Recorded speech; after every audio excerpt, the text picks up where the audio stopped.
listening to PetLifeRadio.com.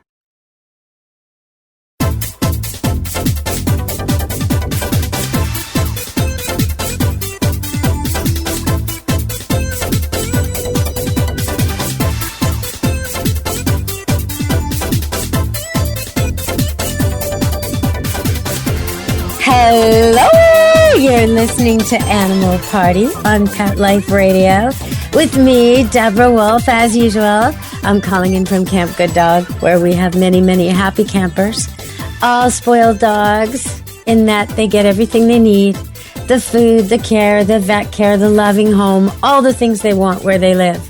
And sometimes it makes me think about all the dogs out there that are just as deserving. Some of the dogs that are just as deserving are sitting in shelters and sitting in foster homes and sitting in rescue places, even though there is someone that wants them. There's someone somewhere else in a different town that is saying, that's my dog. I want that dog. I'll rescue that dog. And we just can't get the dog to the family. So today I thought I'd do something about that. I've heard about this organization before, and I know my Animal Party Pet Life Radio listeners will appreciate this. It's a pretty cool thing. I'm going to tell you today about pilots who volunteer to fly dogs, cats too, to their forever homes. So with me today as my guest is Kate Quinn, coming to us from Pilots N Paws. Welcome to the show, Kate. Thanks so much, Deb. It's a pleasure to be here. How in the world did you think of this? Who came up with this and how?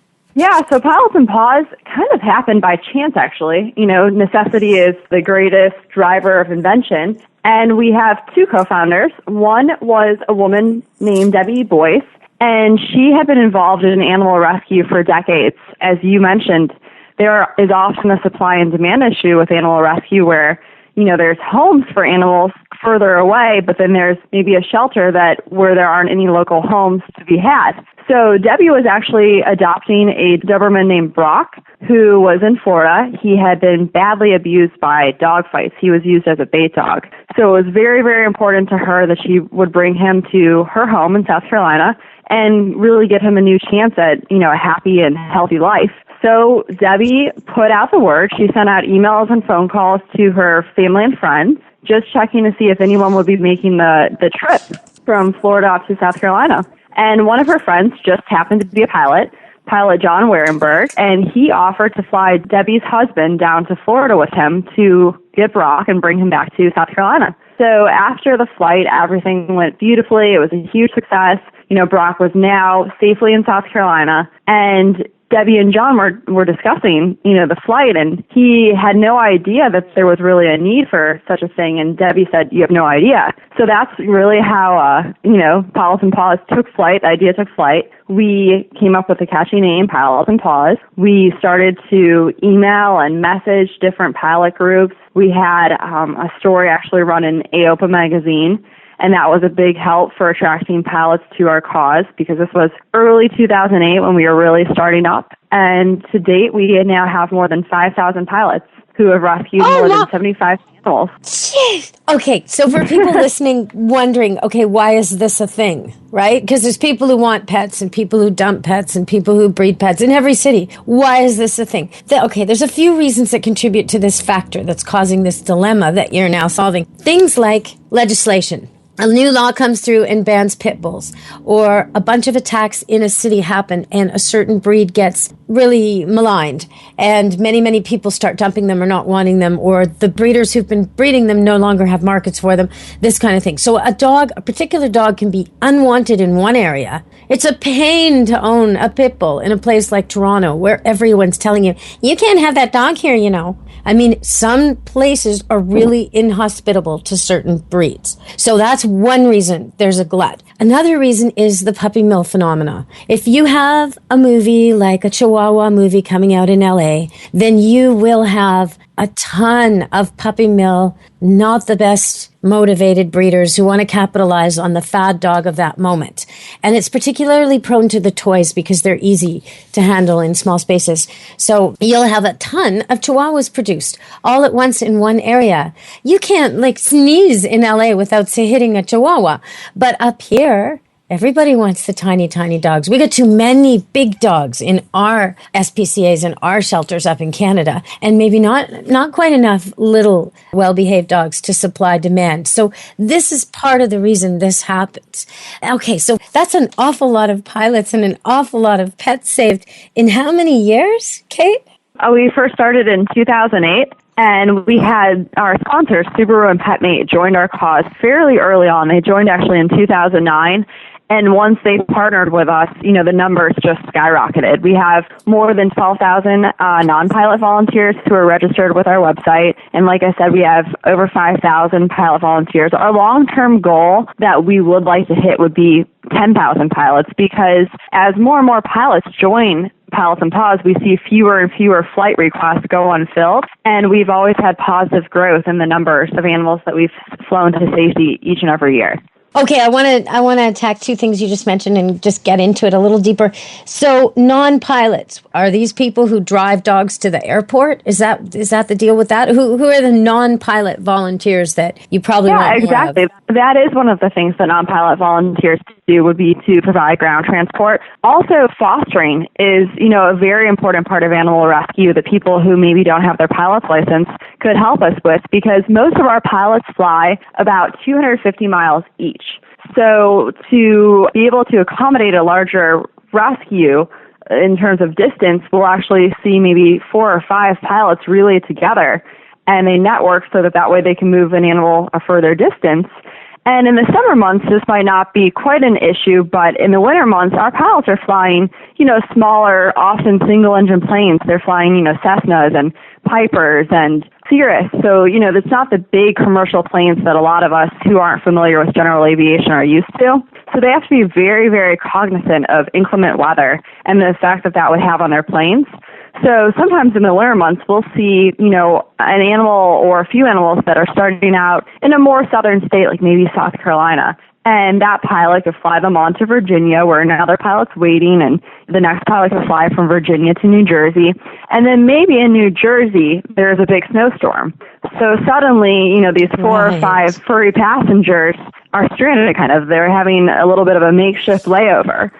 So then if the pilot, quite often pilots will, house the animals if they can, but sometimes they can't. So then they'll go to a volunteer map on our forum board where volunteer fosters are listed, and maybe someone locally has volunteered, and then that person can watch the animals until the weather clears, and they could continue the flight on to the final destination, which could be Maine.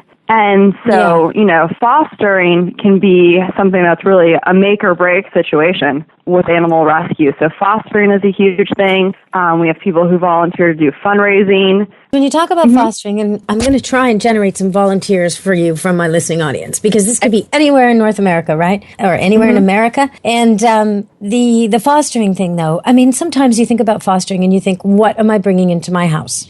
Right? When you're talking about Guatemalan dog rescue and they come across the border and they got every parasite and they got this and they got that, they got all these issues. And okay, it strikes me that those dogs aren't going to be selected for your program because they're not going to travel well. Are the dogs and cats selected for your program easy to handle, easy to take care of? Well, it does vary, because for the most part they are, and they all have health certificates and different paperwork from the veterinarians before they fly. But sometimes these animals are coming from really horrible situations. So the nice thing is everyone's very upfront with what's going on. When the person who is requesting transport posts the request, they'll describe the temperament and the behavior of the animal. So for the most part, these animals are happy, and our pilots always talk about how it's almost like these dogs and cats and different animals know that they're going from a bad place to a better place, because they're just so easy to handle, and the general, atmosphere of the airport is they seem very, very happy.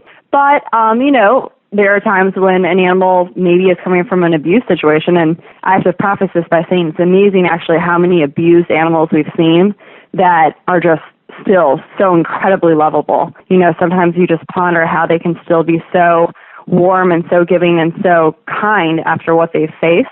But, there are times when maybe an animal is purposely kept in its crate, if it has some kind of behavioral issues. So, you usually know what you're getting into before you would. So, okay, these pilots, they just strike me as heroes in all this, honestly. What kind of a guy or girl who's a pilot who's paid a lot of money to fly planes or has to gas up and pay a lot of fees and taxes and landing fees and maintenance fees. What kind of person just goes out of their way for a dog? I mean, yeah, we have a great... Can we start a dating site? Because these guys sound like the best guys around. Yeah, we have a great group. For most of them, it's a labor of love. It's kind of funny because we've actually had one pilot who emailed us and said that his wife is finally letting him buy a plane because she's the huge animal lover. He's the guy who's really into aviation. And the terms of the agreement of buying a new plane for them was we have to fly rescue missions for Pilots N Paws every weekend. So it's nice because it's a win-win for both of them. He loves being up in the air. I hope she's right into this. I hope she takes full advantage of this. I hope she goes out and buy some kind of Halloween costume, super pet rescue lady, get her groove on there, really show off, because this is like living your alter ego. She gets to go in her spare time and fly off and rescue pets. That's super cool. Nice one. Way to give back and have a good time and still make the husband happy. That's a very compromising marriage. It sounds really good. Okay, so you got these people, pilots. Let's target the pilots who might be listening or people who know pilots. If you know a pilot with a love of dogs, maybe a love of cats, what kind of a situation does he need to be into? Well, we're going to come after the break and talk about that because I'm quite interested in these people. What kind of a person does this? What kind of a plane do they have? Where are they flying from and to? What is involved? Is it hours extra of their time? Is it money? I don't know. I just want to know more about this. So stay tuned. We'll be back talking with Kate Quinn, and she's from Pilots N Paws. That's pilots with an N after paws. Pilots N Paws. Pilots N Paws. And we'll be talking to her more about these pilots on Animal Party Pet Life Radio. Stay tuned.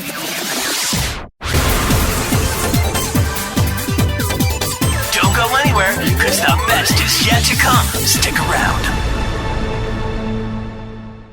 Do you know that moment when your dirty dog's about to jump in your nice, clean car?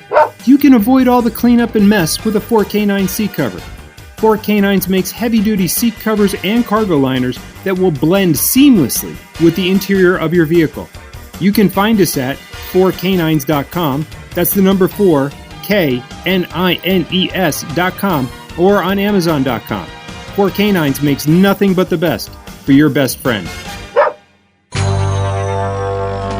It's designerpetsweaters.com. Hand-knitted designer sweaters for your precious pup or cool cat. Beautiful couture patterns for your pets, including custom-knitted formal wear, casual wear, yachting, and even sports-themed. Many designer pet sweaters include feathered tammy hats, top hats, and a lot of sparkle. Each sweater includes leg loops, front paw sleeves, and leash opening. Visit designerpetsweaters.com to order your four-legged fashions today. Large or small, we fit them all. designerpetsweaters.com.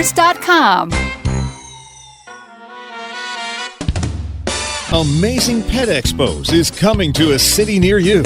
Admission is always free, and your pet is welcome. Shopping, adoptions, free nail trims, discounted shots and microchipping, agility, a pet costume contest, and much more. Plus, meet the guys from Animal Planet's hit TV series Tank and Pit Boss. Online at AmazingPetExpos.com. Bring your pets to the Pet Expo. Let's talk pets. Let's talk pets On Pet Life Radio. Pet Life Radio. PetLifeRadio.com. You're inside the VIP room. with the hottest party in town. Back to the party. Let's go.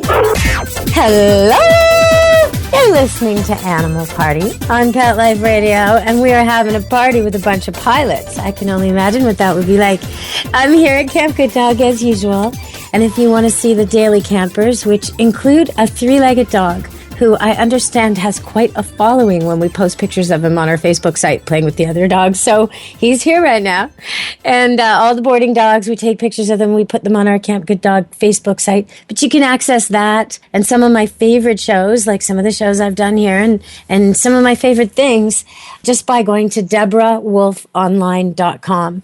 Right now I'm revamping it and I'm about to launch a whole bunch of things like courses offered by my favorite people and books I've written made into ebooks and my DVD made into a download, all coming up, plus links to everything that I'm doing, my whole animal world. So if you want to just see it all with one click, that'll be coming soon. I'll be teasing you all on an upcoming show when I have a giveaway to try and get you to go there and check it out and give me your feedback. As always, if you want something covered on this show, let me know. Email me and we will cover it. If you've got a guest idea or a question or a query, why does my cat turn around and scratch the floor after he eats, for example? Why does my dog turn around, then go to sleep? Why does my dog hate my cat? Why does my cat hate my husband? All these types of things. How can I fix it? How can I make my cat like my new husband? How can I make my cat use the litter box? Number one question. And I guess for dogs, number one question would be, well, two, it's a tie. It's how can I get him to heel? Three-way. How can I get him to come when called and there's something better to do? And how can I get him to stay off people? So those are probably the three most popular with the dog world. All right, so we've been talking about Pilots N Paws with Kate Quinn. And Kate, do you want to give out your website right now while we're thinking of it? Great. It's www.pilotsnpaws.org. And spelling that out, it is www.pilotsnpaws.org. Nice. Okay. So I heard about you just randomly years ago. I think it was Arden Moore was hired to fly on a plane, and we were talking about it. There was some kind of new airline launched for just pets. I can't remember the details of it, but I was interviewing her, and she mentioned this. She said, if you ever need, because I said, it's too bad that wouldn't work for rescue. It's so expensive. And she said, well, off air, she told me, there's this other organization. And it just stuck in my brain all this time until last week. I've been taking care of this golden retriever that needs a home. Lovely dog, loves people, big heart over her, the big cartoon heart over her head, loves children, loves needy people. I was training her for a special needs boy, and circumstances have changed and he's not able to take possession of her. So she's super attentive and loving to people who need her, and a very well-behaved, medium-sized golden retriever, 5 years old. But all of a sudden she has no home. And I sunk a whole lot of time into her to train her for this special boy. And now, that seems to, they moved and there's other reasons. So it looks like I have to find a home for her. In the meantime, someone saw that on my website. Now I'm in Vancouver, British Columbia, Canada, so right above Seattle. And someone way down in Nashville, Tennessee, regular listener to the show, sometime caller, he goes on our Camp Good Dog Facebook site and likes some of the dogs sometimes, usually golden retrievers swimming. But his dog just died, golden retriever. And, he had to put it to sleep. It was very sick with cancer for years. And he's just heartbroken. And then he sees Sparkle, my golden. So he texted and emailed and tried to see if I could get Sparkle from Vancouver, British Columbia, Canada to Nashville, Tennessee. And I don't think I can. I'm sad to say. But maybe someday if you get more pilots, right? Yeah, exactly. The more pilots we have, the more relays that can happen, because what you need to have with a relay flight is you need to have multiple pilots who are available fairly at the same time, in the same area to all volunteer. So yeah, as Pilots N Paws has expanded throughout the years, we've seen more and more relays and longer flights. And also, if we attract more pilots or more people who use jets to travel, jets and jet plane owners and pilots can actually transport animals, coast to coast fairly easily. So while we've only had a handful of flights that have taken place from, East Coast to West Coast or vice versa, those jet owners and pilots can actually accommodate those kind of requests. So if anyone out there knows someone with a jet, please, tell them to visit our website.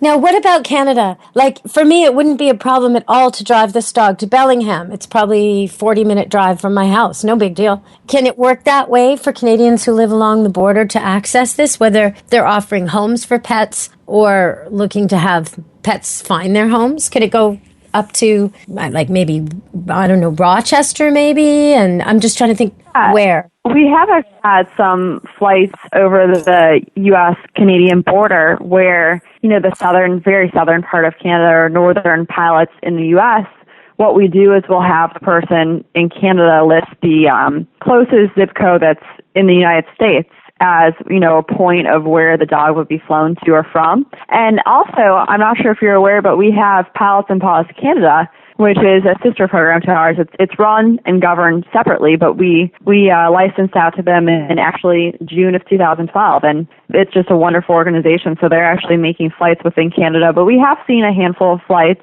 worked out between Canadians and Americans. The border in some places around here anyway, between Vancouver, British Columbia area, the suburbs of Surrey and White Rock in particular, and Langley. I was once walking in Langley with a bunch of dogs, doing a dog walk, and I actually crossed the border. I actually had a guard come up to me. He comes through the bush and everything. He's like, "Excuse me, you're not allowed to be here." I had no idea. I just left my country into yours. So it's that insignificant when we're talking about distance and also pets.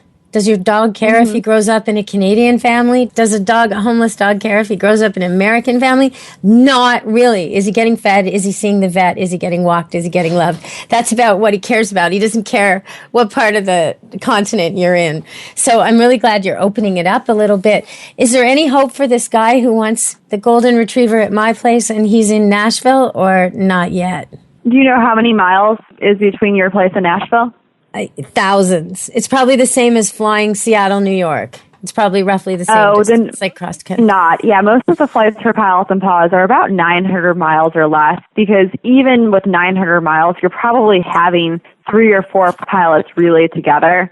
So we've seen that's kind of, where the chance of us being able to help out kind of tapers off is around the 1,000-mile mark. We have had some rare occasions where there have been flights from, Florida to Pennsylvania, which is a little bit over 1,000 miles, but it would definitely be less likely. Florida to Pennsylvania. That's the snowbird running in reverse. Okay, snowbirds, if you're flying your own planes and you're going from Canada to Florida or Canada to Arizona, I know you're out there. I know you are, you Palm Springs crowd. Why don't you take a puppy along? So for these jet pilots and pilots that you're looking for, what does it involve? Is there a lot of extra time and effort? How complicated is this for them on the day of flight, say? You mentioned the snowbirds, actually. That made me think of the premise of Pilots N Paws is if you're already flying somewhere for business or pleasure and you're a pilot, why not check the forum board and see if there are some animals that need to go the same direction as you? So we actually do have a lot of couples who do fly back and forth, from the northern states of Florida, and quite often they do bring animals with them when they do this. And I know before the break, you were interested in, what a Pilots N Paws pilot looks like.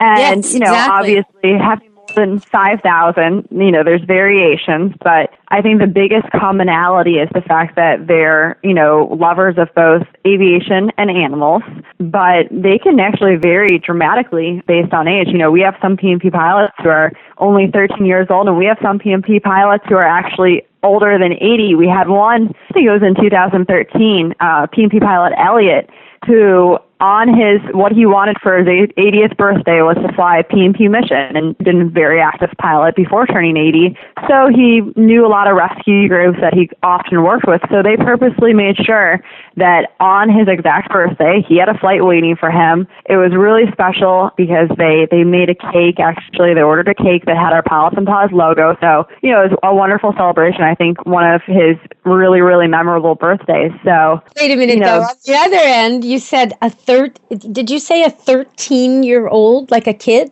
pilot? Yeah, so one thing that's great, and anyone who's that guy needs a costume. That little boy, that young man, that young woman, that 13-year-old needs a costume. That is the superhero fantasy. All the way. That should be your poster child there, the emblem. The two of them standing. Yeah, it's great to see. I mean, people love seeing stories from some of our younger pilots that we do post on Facebook and our website. And if anyone out there is on the fence about possibly earning their pilot's license, because we actually have had people contact us and say, I didn't know if I would do it, but hearing about your organization pushed me over the edge, and now I'm going to take pilot lessons and flight training lessons. If you fly Pilots N Paws missions with your flight instructor, you're essentially making your flight training tax deductible. So because we are a 501c3 national nonprofit, our pilots can deduct portions of their flights, such as fuel, or if they, rent a plane, different costs as taxable donations.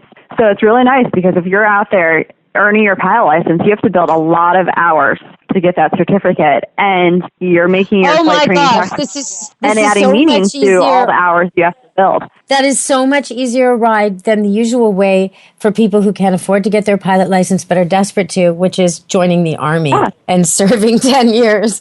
Seriously, this is way easier route to go. Holy, you can become a pilot, do the right thing as you're learning, offset your costs, and probably end up networking as a side effect with a lot of pilots. You might land yourself a job at the end as a result. And, we've had pilots, younger pilots, and even older pilots who are just, regaining currency. They've talked about how helpful it was with, different issues such as weights and balance. They're getting real-life experience as they're loading the crates in with their flight instructor, observing them, about how the weight could be distributed in the plane. So they're actually almost getting, a richer experience of learning the flight training if they're flying these P&P missions, because it's just bringing some real-life scenarios at the forefront of their flight training. So once a pilot volunteers, what if it's a work flight and he really can't, muck about right before and after and sort of, is there staff, volunteers helping him get the dog to the plane through whatever checks of vaccines and other things need to be done? Is there someone else bringing a kennel so he doesn't have to purchase or rent one? You know what I mean? Like, is it assisted? So all he really does is, say hello and load and fly? I know exactly what you mean. We have, whenever pilots join Pilots N Paws, and even pilots who just need additional crates who have been flying with us for years, we send out starter kits to new pilots. They just have to send us an email, and we send out crates that will fit in their planes. We give them a list of, all of the sizes that we have. We'll send out harnesses and tethers for in case they'd like to tether a larger animal that might not fit in the crate, to perhaps their back seat. We send out collars and leashes and water bowls, T-shirts for them, Pilots N Paws T-shirts, really any supplies that they could use during their flights. So most of our pilots, and then they keep those items actually, and they reuse them, flight after flight after flight. So most of our pilots already have the supplies that they need. And then the way it works is there are just so many wonderful volunteers out in rescue. And these are the people who are, posting the transport requests to our forum board. And so you have usually like sending and receiving parties with animal rescue. So the senders take the animals from, the kill shelter. They drive them to the airport that's been determined where the pilot will take off. And, they're just very, very helpful to the pilots. It's really a team effort. They get the dogs loaded. And then on the other end, once the pilot lands, then there will be the receiving party has, volunteers that come to that area, or sometimes it's even the person who is actually adopting the animal, which I think is always really special because as a pilot, it's really an incredible experience to, hand a puppy that you've just flown out of a kill shelter that maybe wouldn't be alive if he didn't get out that day versus the next. And you're handing it to, putting it in the arms of a child that this is their newest member of their family. So it's really, really heartwarming when the people who are actually adopting the animals are at the airport. But, equally so when just the rescue volunteers are there, because it's a team effort. And everyone is just, willing to go above and beyond to make everything run as smoothly as possible. Thank you, Kate. It's Kate Quinn from pilotsandpaws.org. Thank you very much for joining us today on Animal Party Pet Life Radio. We've just about run out of time. It's been so nice having you. Oh, it was my pleasure. Thank you so much for everything you do for rescue animals. We really appreciate it. Oh, you're welcome. I hope someday I'll be able to tell people, anywhere you are, if you want to rescue a dog, there's this great organization that'll just get him from where he is to where you are. I hope I'll be funneling rescue homes your way soon. So everybody, if you know a pilot, if you know a kid who's training to be a pilot, or any person who wants to train to be a pilot, and they would like to take advantage of this tax-deductible thing, and they have a love of animals, well, now's your chance. Tell them all about it. pilotsandpaws.org or Pilots N Paws Canada. Thank you very much, Kate. Everybody, from me, Deb Wolfe, DeborahWolfeOnline.com. Out here at Camp Good Dog, where the dogs play and swim and make the most of every day. Until next week, until next time, from Animal Party Pet Life Radio, be good, dear animals. Let's talk pets every week on demand, only on PetLifeRadio.com.